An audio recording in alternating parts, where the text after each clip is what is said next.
নেশায় বুঁদ হয়ে ঘুমোচ্ছে চার বন্ধু। আদেও ঘুরতে যাওয়া হবে কিনা তা ওরা সত্যিই জানে না। ঘুরতে যাওয়ার এমন প্ল্যান ওরা বহুবার এর আগে করেছে, একবারও যাওয়া হয়ে ওঠেনি। কখনো পয়সা, কখনো সময় ওদের পথের বাধা হয়ে দাঁড়িয়েছে। অখিলের বিছানাটা গলি লাগোয়া, উত্তর কলকাতার ঘিঞ্জি গলি, পুরনো তেলচিটে বাড়ি, গন্ধ ভরা ড্রেন আর পানের পিকে বাহারি রঙে ঠিক যেন রংধনু। আজ ওদের আসরে মেসের এক সিনিয়রও ছিল। ছেলেটার নাম প্রতুল। বছর 5 আগে পাস আউট। কোনো এক অনামী দৈনিকে কপি রাইটিং এর কাজ করে। 3 কুলে কেউ নেই। কাপাসডাঙ্গা না খাসের ডাঙ্গা কোথায় যেন একটা বাড়ি, সেখানে 1 খণ্ড জমি আর 1 চালা একটা ভাঙা বাড়ি। এইটুকুই প্রতুলদার হাতের পাঁচ। সঞ্জয় বলে, এবার একটা ঠিকঠাক চাকরি বাকরি দেখো প্রতুলদা, এমন করে আর কতদিন চলবে বলো তোমার? প্রতুল বলল, দেখ, চাকরি যত বড় হবে কাজের প্রেশার তত বাড়বে। আমি একা মানুষ, এই তো বিন্দাস মেস জীবন কাটাচ্ছি। যা টাকা কামাচ্ছি তাতে তো চলে যাচ্ছে। যত বেশি টাকা আসবে হাতে তত চাহিদা বাড়বে। তার চেয়ে এই ভালো আছি। নীল ফট করে বলে বসে, আমাদের কিছু টাকা দাও না তাহলে, টাকার অভাবে তো ঘুরতে যেতে পারছি না আমরা। প্রতুল জিজ্ঞেস করলো, কোথায় যাবি ঘুরতে? সঞ্জয় বলল, ভেবেছিলাম তো দার্জিলিং ফার্জিলিং যাবো, অত টাকা তো হলো না, এখন ঘাটশিলা যাচ্ছি। প্রতুল বলল, ঠিক হ্যাঁ, 1000 খানেক দেবো খন, তবে টাকা চেয়ে দামি একটা অ্যাডভাইস দিতে পারি তোদেরকে। অখিল জিজ্ঞেস করলো, কি অ্যাডভাইস? প্রতুল বলল, ভুলেও রাতের বেলা চিত্রকূট পাহাড়ের ওদিকটাতে যাবি না ভাই, মনে রাখবি, প্রতুলদা বলেছে কিন্তু। নেশায় টলতে থাকা চার বন্ধুর শরীর শিউরে ওঠে। কেন, কি আছে ওখানে? প্রতুল বলল, সেখানে তোদের কি? আমি বললাম যাবি না, ব্যাস যাস না।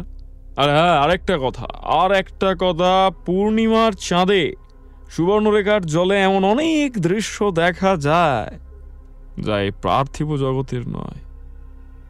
ওরা নেশায় ফেলে দেয় মানুষকে, মাথায় রাখিস। প্রতুলদার কথা ভুললেই বিপদ। চার বন্ধুর মধ্যে অখিলই সবচেয়ে সাহসী। ও জিজ্ঞেস করলো, তুমি এসব জানলে কি করে? তুমি ওখানে গেছো কখনো? প্রতুল একটু হাসলো, উদাস চোখে একবার সামনে তাকালো, তারপর বলল, দাঁড়া, আমি আসছি, 2 মিনিট দে, আমি আসছি। ওদের রুম থেকে বেরিয়ে নিজের রুমে ঢুকলো প্রতুল। বহুদিন পর এক পুরনো স্মৃতি জাগিয়ে তুলেছে এই 4 জন। খাটের পাশের ছোট্ট টেবিলের ওপর রাখা বইপত্তর তন্ন তন্ন করে খুঁজল প্রতুল। তারপর খাটের নিচ থেকে ট্রাঙ্কটা বের করল। যা সে খুঁজছে প্রথমটায় সে পেল না, এবার দ্বিতীয় ট্রাঙ্কটা বের করল। বেশ কিছুক্ষণ খোঁজার পর অবশেষে মুখে হাসি ফুটল তার। ধীর পায়ে এগিয়ে গেল অখিলদের রুমে। নীল ইতিমধ্যে আরো একটা জয়েন্ট চালিয়েছে। আজ রাতে এটাই শেষ জয়েন্ট। ট্যাক্সি চলছে আপাতত। প্রতুল ঘরে ঢুকতেই ট্যাক্সি ব্রেক কষল। সঞ্জয় জয়েন্টের আগুন নিভিয়ে জিজ্ঞাসু দৃষ্টিতে তাকালো প্রতুলের দিকে।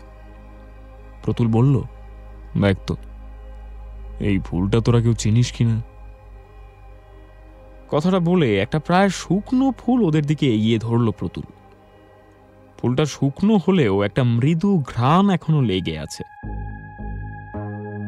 এখন রংটা ধূসর, গোড়ার দিকটা হালকা হলদেটে।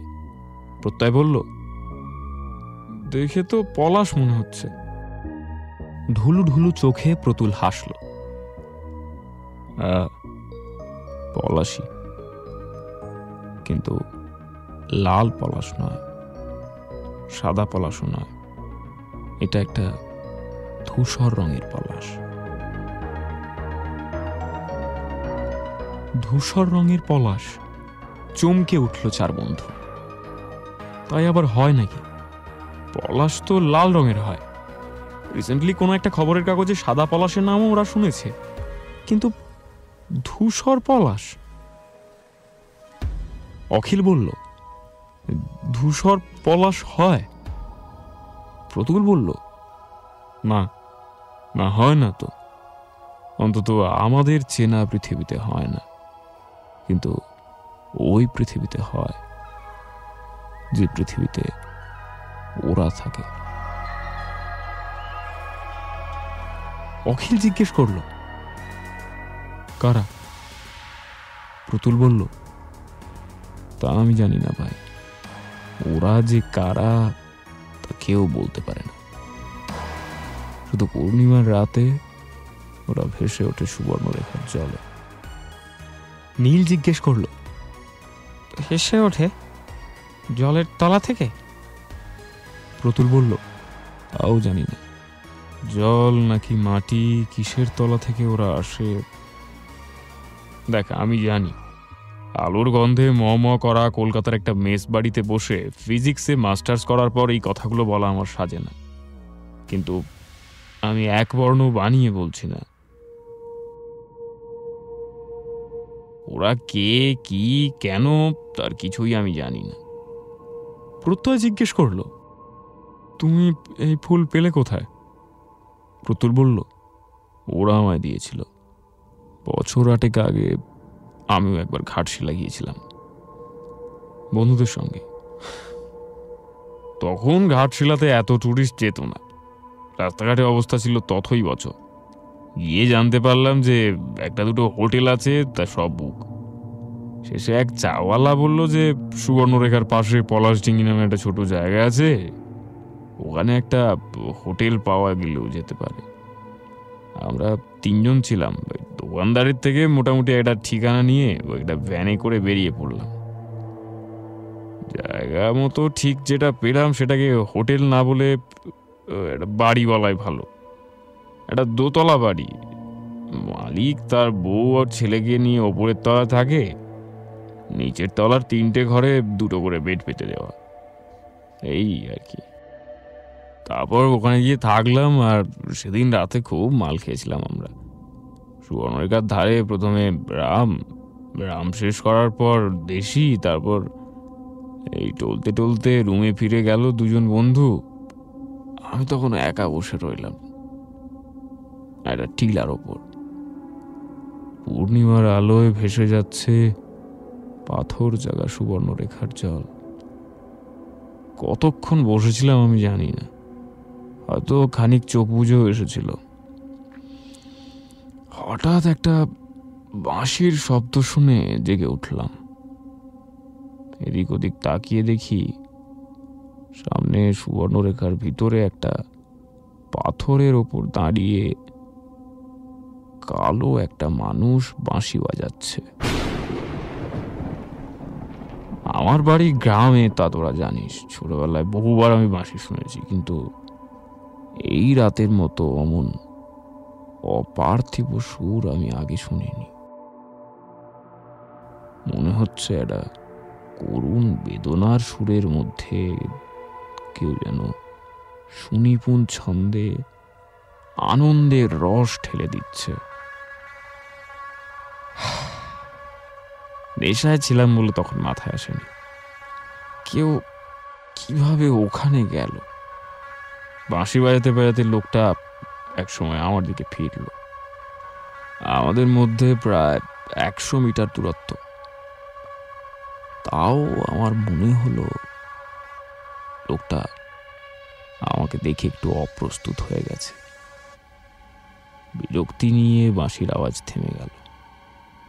তারপর একটা অদ্ভুত দৃশ্য দেখতে পেলাম। জানি না সেটা আমার নেশার কারণে কিনা।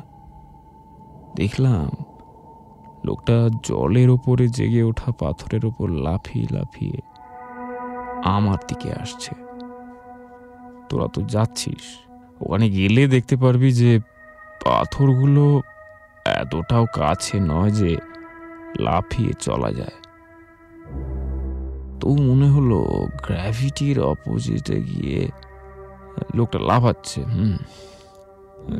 20-25 সেকেন্ডের মধ্যে লোকটা আমার একেবারে সামনে নদীর পাড়ে এসে দাঁড়ালো। পূর্ণিমার আলোয় লোকটার শরীরের জল চিকচিক করছে, মাথায় একটা পাতার মুকুট। ছোটবেলায় গোল গাছের পাতা দিয়ে একটা মুকুট আমরা বানাতাম, মনে আছে? হঠাৎ বুঝতে পারলাম আমার নেশা যেন দ্বিগুণ গতিতে বেড়ে চলেছে।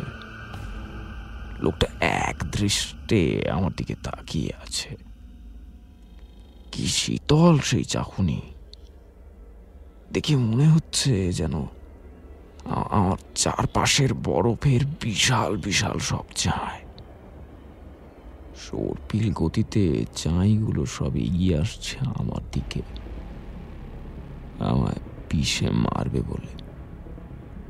বুঝলাম আমি ভয় পেয়েছি। আমি কোনো মতে একটা ঢোক গিলে জিজ্ঞেস করলাম, কে আপনি? লোকটা কিছু না বলে আমার দিকেই তাকিয়ে থাকলো। আমি একটু সাহস করে আবার জিজ্ঞেস করলাম, এত রাতে আপনি এখানে কি করছেন? হ্যাঁ?